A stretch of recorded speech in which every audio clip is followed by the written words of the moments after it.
Welcome to பிரகாஷ்னி kitchen. இன்னைக்கு நம்ம செய்ய போகிறது ஜீரா ரைஸ் அண்ட் பட்டர் பன்னீர் பாஜி. ஆக்சுவலாக இது ஒரு சிந்தி டிஷ். எங்கள் இதில் நாங்கள் அதிகமாக செய்வோம். இது வந்து ப்ரோட்டீன் அதிகமாக இருக்கிறதுனால உடம்புக்கும் ஹெல்தி, குழந்தைங்களுக்கு லஞ்சு ஈஸியாக ப்ரிப்பேர் பண்ணலாம், டக்குன்னு முடிச்சிடலாம். வாங்க ப்ராசஸ்க்கு போகலாம். இன்னொன்று டிஸ்கிரிப்ஷனில் இருக்க எல்லா இன்க்ரீடியன்ஸும் கொஞ்சம் பார்த்துக்கோங்க. நம்மளுக்கு என்னென்ன இன்க்ரீடியன்ஸ் தேவைன்னா குடமிளகா, பச்சை மிளகா, புதினா, கொத்தமல்லி, கருவேப்பிலை, கொஞ்சம் முந்திரி பருப்பு, கொஞ்சோண்டு ஜீரகம். இதுக்கப்புறம் நம்ம ஸ்டவ் ஆன் பண்ணிடுவோம். இன்னொன்று ரைஸ் வந்துட்டு நான் ஒரு 2 டம்ளர் ரைஸ் எடுத்திருக்கேன். அதை வந்து ஒரு 1/2 அன் ஹவர் ஊற வச்சுருக்கேன். கீ ஆயில் ஊற்றிக்கோங்க. அது கொஞ்சம் சூடானதுக்கப்புறம் நம்ம தேவையானது ஜீரகம் கொஞ்சம்.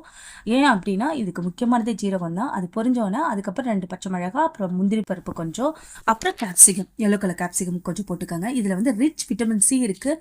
அப்புறம் புதினா, கொத்தமல்லி, கருவேப்பிலை.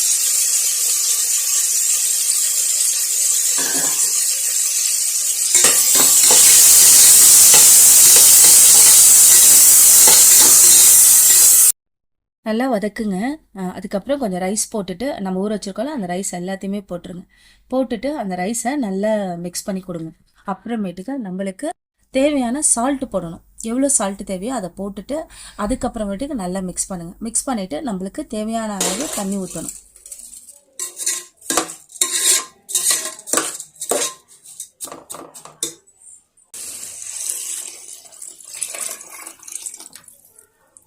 ஆஃப் பண்ணி குக்கரை மூடி வச்சு 4 விசில் விட்டுருங்க. அவ்வளோதான். அவ்வளோதாங்க, கம ஜீரா ரைஸ் ரெடி. அடுத்தது நம்ம பன்னீர் பாஜி பார்க்க போகிறோம்.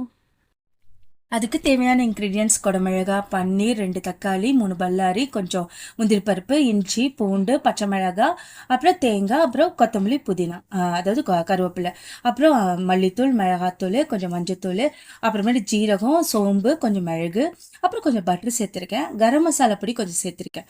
அதுக்கப்புறம் ஸ்டவ் ஆன் பண்ணி குக்கரை வந்து அடுப்பில் வச்சுட்டு கொஞ்சம் எண்ணெய், கொஞ்சம் பட்டர் சேர்த்துக்கோங்க. பட்டர் வந்து உங்களுக்கு எவ்வளோ தேவையோ அதை போட்டுக்கோங்க. அப்புறம் ஆனியன் போடுங்க. ஆனியனை போட்டு எத்தனை ஆனியன் கட் பண்ணி வச்சுருக்கோமோ அத்தனை ஆனியன் போட்டுருவோம். இதில் ஆனியன், டொமேட்டோ, அப்புறம் இஞ்சி, பூண்டு, முந்திரி பருப்பு, அப்புறம் ஜீரகம், சோம்பு, கொஞ்சம் மிளகு எல்லாத்தையும் போட்டு நல்லா சாட்டேட் பண்ணுங்கள். இதுக்கு தேவையான அளவு உப்பு சேர்த்துக்கோங்க. நான் இதில் வீடியோவில் காமிக்க முடியல, அதனால் நீங்கள் வந்து தேவையான அளவு உப்பு சேர்த்துட்டு நல்லா மிக்ஸ் பண்ணி கொடுங்க. சால்ட்டு போட்டு நல்லா மிக்ஸ் பண்ணி கொடுங்க.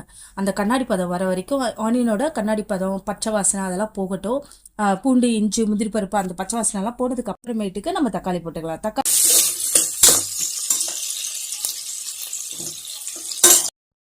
தக்காளி போட்டு நல்லா மேஷ் பண்ணி விடுங்க. நல்லா கொஞ்சம் சால்டேட் பண்ணுங்கள். சால்டேட் பண்ண எண்ணெய் பிரிஞ்சு வரும். அந்த நேரத்தில் நம்ம வந்து நல்லா இன்னும் நல்லா கிளறி விட்டுட்டு இருந்தோம்னா ஒரு 2 நிமிஷம் கிளறி விடுங்க போதும்.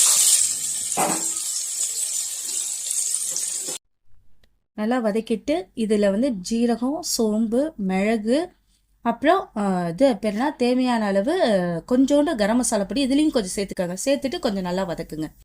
வதக்கிட்டு ஆஃப் பண்ணிடுங்க. அவ்வளோதான், முடிஞ்சிச்சு. இதை வந்து அப்படியே ஜாருக்கு மாற்றி நம்ம அரைச்சிடுவோம். கொஞ்சம் ஆறணுன்னே எடுத்து வைங்க. ஏன்னா சூடாக அரைச்சோம்னா நம்மளுக்கு வந்து கை சுற்றும். அதனால் பார்த்து செய்யுங்க. ஏன்னா பிகினர்ஸ்க்கு இது ஈஸியாக இருக்கும். சரி, ஓகே. இப்போ வந்து ஸ்டவ்வில் வந்து குக்கரை வச்சுட்டு அதுக்கப்புறம் கொஞ்சம் எண்ணெய், கொஞ்சம் வந்து பட்டர் சேர்த்துக்காங்க. சேர்த்துட்டு பன்னீர் கட் பண்ணியிருக்கோம்ல அது எல்லாத்தையுமே போட்டு நல்லா சால்டேட் பண்ணுங்கள். அதாவது போட்டு கிளறிடக்கூடாது, மைல்டாக செய்யணும். மைல்டாக நம்ம சால்டேட் பண்ணுறப்ப அழகாக அது வந்து ப்ரௌனிஷ் கலரில் வந்துடும். இதில் வந்து கொஞ்சம் கேப்சிகமும் சேர்த்துக்கோங்க. கேப்சிகம் வந்து பட்டரில் ஃப்ரை ஆகுறப்ப இன்னும் நம்மளுக்கு வந்து ரொம்ப டேஸ்ட் கொடுக்கும் அந்த குழம்புல. வேறு ஒன்று. இப்போ இதுக்கு தேவையான மசாலா போடணும். இன்னொன்று என்னென்னா இது வந்து நல்லா பட்டரில் ஃப்ரை ஆகிறப்ப லைட்டாக ப்ரௌனிஷ் கலரில் வரும். அந்த ப்ரௌனிஷ் கலரில் வரப்போ நம்ம போட்டுறணும். எல்லா மசாலாவும் போட்டுறணும். இது மசாலா எல்லாமே டிஸ்கிரிப்ஷனில் கொடுத்துருக்கேன், நீங்கள் பார்த்துக்கோங்க. அதுக்கப்புறமேட்டுக்கன்னா இது நல்லா சால்டேட் பண்ணுங்கள். சால்டேட் வந்து அந்த மஞ்சத்தூள், மிளகாத்தூள் அது எல்லாமே சொதந்து சால்ட்டு கொஞ்சம் போட்டுக்கோங்கப்பா. ஏன் அப்படின்னா இதுக்கு கொஞ்சம் லைட்டாக சால்ட்டு தேவையான அளவு போட்டுக்கிட்டு இதுக்கு தேவையானது போட்டுட்டு மிக்ஸ் பண்ணிடணும். இப்போ அரைச்ச விழுதையும் போட்டுடணும். போட்டுட்டு நல்லா மிக்ஸ் பண்ணுங்கள். பன்னீர் உடஞ்சிராமல் கொஞ்சம் பார்த்துக்கோங்க. அவ்வளோதான், நல்லா மிக்ஸ் பண்ணுங்கள். நம்மளுக்கு வந்துட்டு அந்த காரம் வந்து சொதற அளவுக்கு நல்லா மிக்ஸ் பண்ணுங்கள். மிக்ஸ் பண்ணிட்டு இதுக்கு தேவையான அளவு தண்ணி நம்ம மிக்ஸ் பண்ணிக்கலாம்.